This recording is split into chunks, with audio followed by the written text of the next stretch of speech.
हिंदू समाज में शंकराचार्यों द्वारा दिए गए ज्ञान को हम ऑथेंटिक मानते हैं।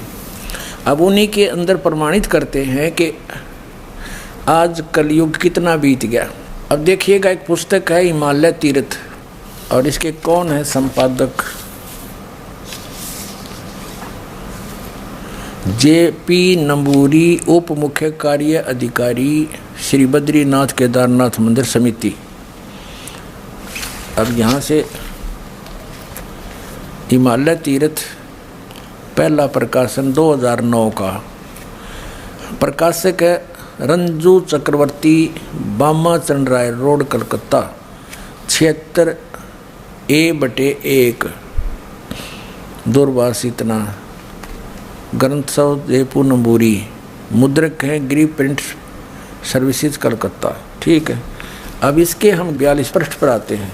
ये 42 पृष्ठ है। हिमालय तीर्थ नामक ये पुस्तक है। यहाँ एक आदि शंकराचार्य के जन्म के विषय में बताई है। ये कोई शिव रहस्य का एक श्लोक है, दोहा है संस्कृत में शिव रहस्य का, इसका अनुवाद किया है। अर्थात कलयुग के 3000 वर्ष व्यतीत होने पर बौद्ध मीमांसकों के मत पर विजय प्राप्ति के लिए शंकर यति के रूप में आविर्भूत होंगे। यानी शंकराचार्य का जन्म जब कलयुग 3000 वर्ष बीत जाएगा तब होगा, ये इनका भविष्यवाणी थी। और ये कब हुआ? ईसा मसीह जी से 508 वर्ष पहले आदि शंकराचार्य जी का जन्म हुआ। देखिएगा, ये पुस्तक है ज्योतिर्मय ज्योतिर्मठ, और ये कहाँ से छपी है? ज्योतिर्मय ज्योतिर्मठ। ये है अंत विभूषित ज्योतिष पीठाधीश्वर एवं द्वारका शारदा पीठाधीश्वर जगत गुरु शंकराचार्य स्वामी श्री स्वरूपानंद सरस्वती जी महाराज, ये संरक्षक है। संपादक, लेखक एवं संकलन करता है विष्णुदत्त शर्मा, अध्यक्ष आध्यात्मिक उत्थान मंडल दिल्ली। ये प्रेरणा स्रोत Mudryk pine print and PACS, ये वो सारा कुछ इन्हीं का वही है। प्रकाशक है अखिल भारतीय आध्यात्मिक उत्थान मंडल, 1/3234 गली नंबर 2, रामनगर तिवारी, मंडोली रोड, सादरा दिल्ली। ये इनके फैक्स और फोन नंबर है। इसके 11 पृष्ठ पर हम ले चलते हैं आपको। ये 11 पृष्ठ है। आदि गुरु शंकराचार्य का संक्षिप्त जीवन परिचय हम थोड़ा सा पढ़ेंगे अपने मतलब का। गुरु परंपरागत मठों के अनुसार उनका आविर्भाव, किनका? आदि शंकराचार्य का आविर्भाव काल ईसा पूर्व 508 या 476 वर्ष माना जाता है। अब 508 है ईसा पूर्व, 32 वर्ष की आयु में इनकी मृत्यु होगी। 30 में से 32 कम कर दो, 476। ये जब तक ईसा तक नहीं पहुंचेंगे तब तक ये उल्टे चलते हैं कैलकुलेशन, इधर को बढ़ेंगी तो वो घटेंगी। तो ईसा से 508 वर्ष पूर्व श्री शंकराचार्य जी का जन्म हुआ। ठीक है, अब इधर से हम गिनेंगे तो ईसा जी का जन्म हम सन 2000 से काउंट करें, आसानी से हो जाएगा। सन 2000 को आदि शंकराचार्य को कितना समय हो गया था जन्म हुए ने? 2508 वर्ष, सन 2000 को। और उस समय कलयुग कितना बीत चुका था?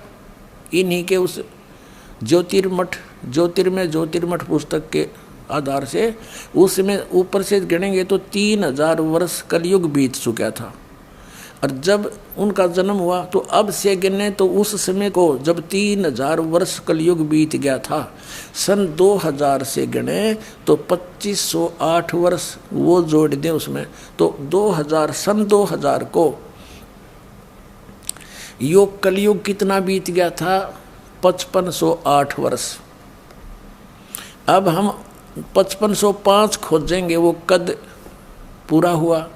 अब 5505 कलयुग कब पूरा होता है? तो सन 2000 को, तो 5508 बीत गया कलयुग। अब 3 पीछे चले जाओ, 1997 में 5505 वर्ष कलयुग बीत चुका था, यानी 5505 आ गया में सोच लो कलयुग।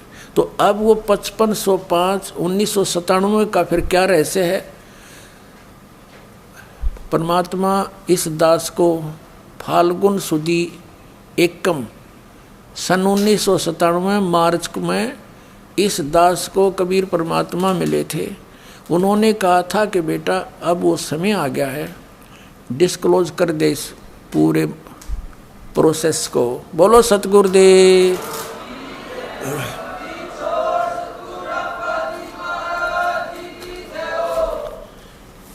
अब पुण्यात्मा इस दास को भी अभी पता चला है, ये कैलकुलेशन मिली है अभी इस 2012 में कि हम कैसे कैलकुलेशन करें कि हम कितना कलयुग बीत गया। इससे पहले दास को भी नहीं पता था कलयुग कितना बीत गया। कोई 5300 वर्ष पहले कहा करते थे कि 5300 वर्ष बीत गए जब गीता लिखी थी, कोई 5500 वर्ष कहा करता था। तो 5500 वर्ष पहले गीता और वेदों का लेखन कार्य किया था श्री वेद व्यास जी ने कलयुग की स्टार्ट में। द्वापर के अंत में कलयुग स्टार्ट हो चुका था, तब उसने ये लिखी थी वेद और ये पुराण। तो अब 1997 में दास को मिला था। इस दास ने सन 2000 तो उन्होंने कहा था अभी मेरे मिलने का समय तो डिस्क्लोज ना करिए कि मैं तुझे मिला हूँ, ये अभी बताना नहीं, कुछ दिन रहस्य रखना फिर बताना। सन 2005 में इस दास ने एक पुस्तक लिखी थी भक्ति और भगवान। उसके अंदर प्रमाण की दिया था कि किस किस को वो मालिक मिले, कैसे उस दृश्य को सतलोक को देखा, वापस छोड़ा, कौन से मंत्र दिए। तो उनके साथ साथ दास ने कहा था कि इस दास को भी मिले और इस समय मिले। और एक पुस्तक है आध्यात्मिक ज्ञान गंगा, ये सन 2008 से चल रही है। उस समय से इसके अंदर भी एक चैप्टर है, उसमें दिखाता हूँ दास ने इसका पहले वर्णन कर रखा है। ये ना सोचना कि अभी बनावटी बातें बना रहे हैं, नहीं, ये पहले से ऑलरेडी लिखा हुआ है। 1994 में दास को ये नाम मिला, ये मंत्र आदेश दिया मेरे गुरुदेव ने नाम देने का। तो 1994 में स्टार्ट हुआ, 95 96 इन 2-2.5 साल में कोई ज़्यादा संगत हमारी बनी नहीं। और कुछ ऐसे ही भक्त थे, उनको उनमें से अभी तक को सार नाम नहीं मिल लिया है। कुछ एक तो ऐसे है भोले वाले से। तो कहने का भाव ये है कि तब परमात्मा ने 1997 में कह दिया कि अब इसको खुले दिल से दे दे, अब सब देख लेंगे, इनको हम चलने दे। अब देखो ये आध्यात्मिक ज्ञान गंगा है पुस्तक, ये आपको पढ़ने को मिलती है, यहाँ से ले सकते हो। इसके 538 पृष्ठ पे 538 पृष्ठ पे एक अध्याय है यथार्थ कबीर पंथ परिचय। यहाँ नीचे है मुझ रामपाल दास को परमेश्वर कबीर साहिब जी संवत 2054 फाल्गुन मास शुक्ल एकम पक्ष एकम मार्च 1997 को दिन के 10 बजे मिले थे तथा सार शब्द की वास्तविकता तथा संगत को दान करने का सही समय का संकेत देकर अंतर ध्यान हो गए थे। इसको अगले आदेश तक रहस्य युक्त रखने का आदेश दिया था। किसको? कि मैं तुझे मिला हूँ, अभी ना बताना, कुछ दिन किसी का यकीन नहीं होगा, तू झूठा पड़ेगा। तो दास ने फिर लिख दिया, फिर आगे लिख दिया, विशेष किसी को बताया नहीं, लेकिन ये आज क्लियर होना था 2012 में। इसमें डूंडा पटेगा, पूरे विश्व में तहलका मचेगा, सत्य ज्ञान एक ही रह जाए कबीर भगवान का। और ये मधु परमहंस को कहते हैं, बोला ये कबीर साहब का अवतार है, इन्हें कब का पता नहीं। कबीर